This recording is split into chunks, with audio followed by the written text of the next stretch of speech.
카레 라이스. 우리나라처럼 일본에서도 학교 급식 메뉴로 자주 나오는데요.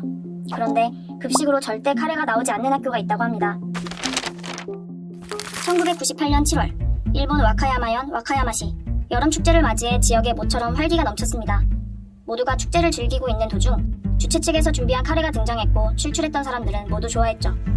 그리고 잠시 후 복통을 호소하며 한 사람씩 쓰러지기 시작했습니다. 그렇게 병원에 실려간 사람만 약 70여 명.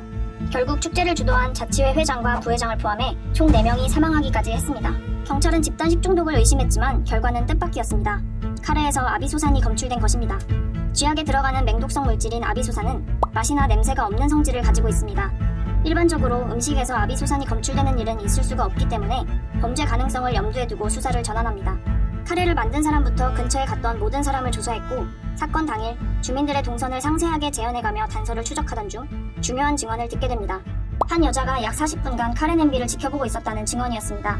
결정적으로 그 여자의 주변에서 아비소산을 발견했고 과거 그녀의 주변인이 비소산 중독 증세로 치료를 받은 후 그 보험금이 그녀에게 흘러들어간 정황을 포착합니다. 경찰은 그녀를 유령 용의자로 지목해 보험 사기와 살인 혐의로 기소합니다. 기소된 범인을 취재하고자 많은 기자들이 그녀의 집 앞에 몰렸는데 이때 기자들에게 물을 뿌리며 도발하는 모습은 당시 큰 화제가 되기도 했습니다. 그녀의 이름은 하야시 마스미. 15년 전 1983년 남편 켄지와 결혼한 마스미는 월세 30만 원의 열악한 환경에서 결혼 생활을 시작했습니다. 1995년 어느 날 어머니가 뇌출혈로 사망해 약 14억 원의 보험금을 수령했고 돈맛을 본 마스미는 보험 판매원이었던 경험을 살려서 보험 사기를 시작합니다. 1997년 2월 흰개미 방역 사업을 하던 남편의 도움을 받아 독극물을 확보했고 1998년 3월까지 4차례에 걸쳐 지인에게 비소를 먹여 약 16억 원의 보험금을 부당 취득합니다. 그리고 4개월 후 카레 사건이 벌어진 것입니다. 이러한 여러 정황 증거와 간접 증거만 가지고 재판이 진행됐고 1,700개에 달하는 간접 증거가 인정돼 마스미에게 사형이 선고됩니다. 마스미는 곧장 항소했지만 기각됐고 그대로 사형이 확정됩니다. 그러나 직접적인 증거 없이 판결이 내려졌기에 논란의 여지도 있었습니다.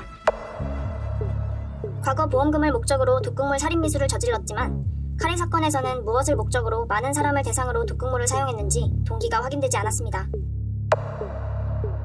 카레에서 검출된 아비소산과 그녀의 집에서 발견된 아비소산의 출처가 같았지만 단순히 집에 있다고 해서 그녀를 범인으로 특정하는 것은 무리가 있다는 의견입니다.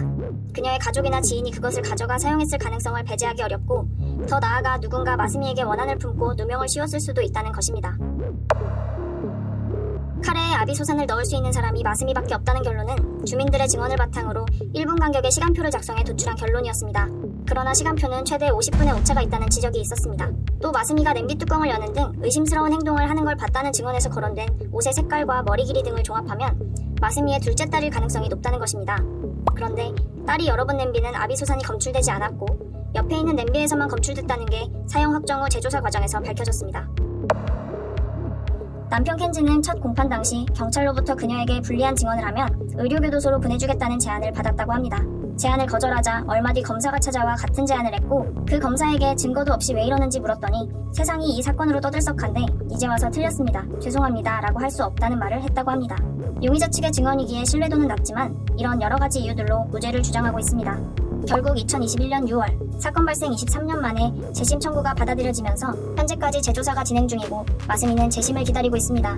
그리고 재심 청구가 접수된 날 37살인 마스미의 장녀가 자신의 큰딸을 학대해 사망케 한 후 간사이 국제공항의 다리에서 4살 된 딸을 끌어안고 바다로 뛰어내려 자살하는 비극이 있기도 했습니다.